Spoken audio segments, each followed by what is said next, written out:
अस्सलामुअलैकुम। कैसे हैं सब बच्चे? मैं हूं आपकी उर्दू की उस्तानी और मैं आपको अपने चैनल नन्हे उर्दू दान में खुशामदीद कहती हूं। आज की इस वीडियो में हम कुछ नया सीखने जा रहे हैं, तो चलिए शुरू करते हैं। प्यारे बच्चों, क्या आप जानते हैं कि सिर्फ एक छोटी सी अलामत और पूरे जुमले का मफहूम बदल जाता है? यकीन नहीं आता? आइए देखते हैं। मिसाल के तौर पर ये जुमले देखिए। आज हमारी जमात तालीमी दौरे पर गई। हम सब बहुत खुश थे। बस में बैठकर हमने गाने गाए रास्ते में।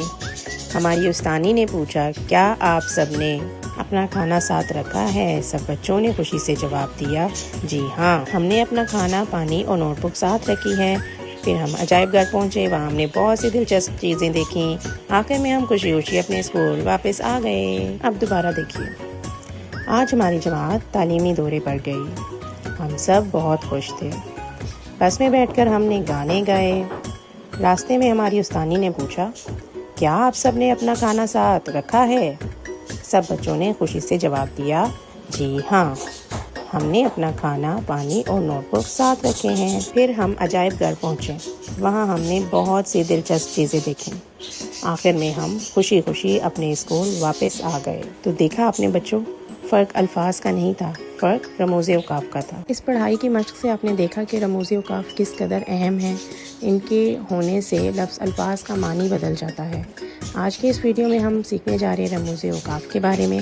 रमूज़ औक़ाफ़ क्या होते हैं और इनका इस्तेमाल कैसे करते हैं, और रमूज़ औक़ाफ़ की ढेर सारी मिसालें हैं, लेकिन हम आपको चंद एक अहम रमूज़ औक़ाफ़ के बारे में बताएंगे। रमूज़ का मतलब है इशारे या अलामात, और औक़ाफ़ का मतलब है वक्फ़ करना या रुक जाना। उर्दू ज़ुबान में तहरीर करते वक्त इन अलामात का इस्तेमाल ज़रूरी होता है ताकि पढ़ने वाले को समझ में आए कि कहाँ बात ख़त्म होकर नई बात शुरू हुई है, कहाँ सवाल पूछा जा रहा है और किस जगह पर बात जारी है मगर थोड़ी देर के लिए रुक जाना है। सबसे पहले है ख़त्मा। ख़त्मा, जैसे कि आप देख सकते हैं कि ख़त्मा का लफ्ज़ ख़त्म से निकला है और ख़त्म कहते हैं मुकम्मल करना।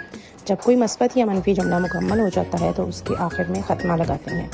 इसको अंग्रेज़ी में फुल स्टॉप कहते हैं और इसके बगैर जुमला मुकम्मल नहीं होता। अब मैं आपको ख़त्मा की कुछ मिसालें दूंगी। परिंदे आसमान में उड़ते हैं, बाग में रंग बिरंगे फूल खिले हैं, बच्चे खेल के बाद हाथ धोते हैं, अहमद ने किसी से लड़ाई नहीं की, हम दूसरों का मजाक नहीं उड़ाते। ये तमाम जुमले सादा और मनफी जुमलों की मिसालें थी और इनके आखिर में ख़त्मा आता है और आपने भी सादा और मनफी जुमलों के आखिर में ख़त्मा लगाना है। अगला रमूज़ औक़ाफ़ है हमारा सत्ता।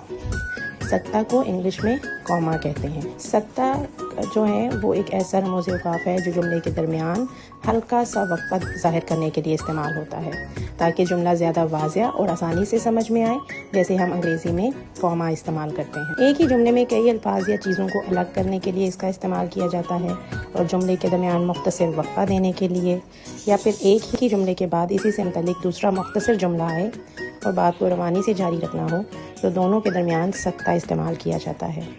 अब मैं आपको सत्ता की कुछ मिसालें बताती हूँ, आप गौर से देखिए। अली, अहमद, हसन और फातिमा दोस्त हैं। सुबह उठो, नमाज पढ़ो, नाश्ता करो और स्कूल जाओ। कि अली, अहमद और हसन के बीच में 2 दफ़ा सत्ता का इस्तेमाल हुआ है। उसके बाद दूसरे जुमले में सुबह उठो के बाद सत्ता, नमाज पढ़ो, उसके बाद सत्ता, नाश्ता करो और स्कूल जाओ। उसके बाद हमने आम, सेब, केले और अंगूर ख़रीदे।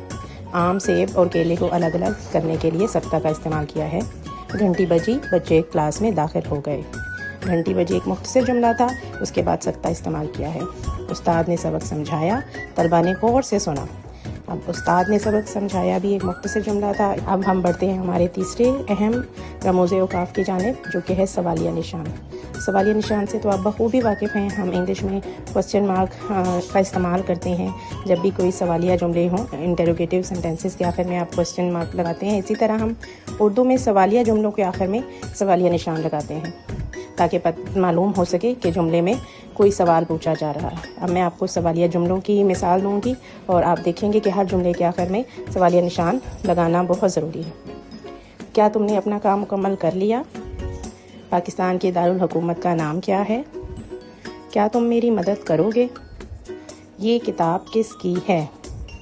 तुम्हें कौन सा फल पसंद है? प्यारे बच्चों, उम्मीद है कि आपको इन तीनों रमूज़ औक़ाफ़ की बहुत अच्छे तरीके से समझ आ गई होगी और आपको इस बात का भी अंदाज़ा हो गया होगा कि इनका इस्तेमाल बहुत ज़रूरी है। जी तो प्यारे बच्चों, अब हो जाए एक छोटा सा क्विज़।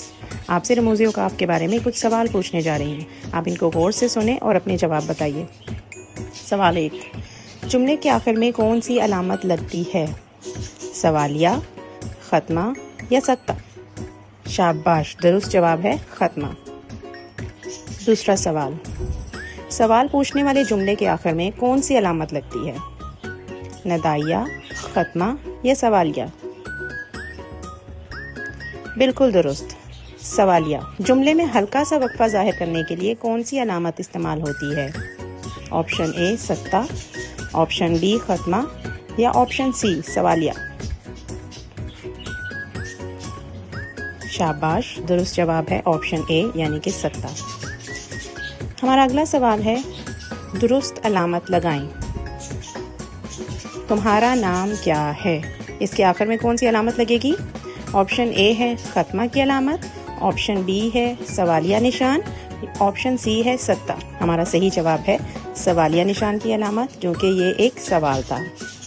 हमारा अगला सवाल है, आज मौसम बहुत खुशगवार है। इस जुमले के आखिर में कौन सी अलामत आएगी? ऑप्शन ए है सवालिया, ऑप्शन बी है ख़त्मा और ऑप्शन सी है सत्ता।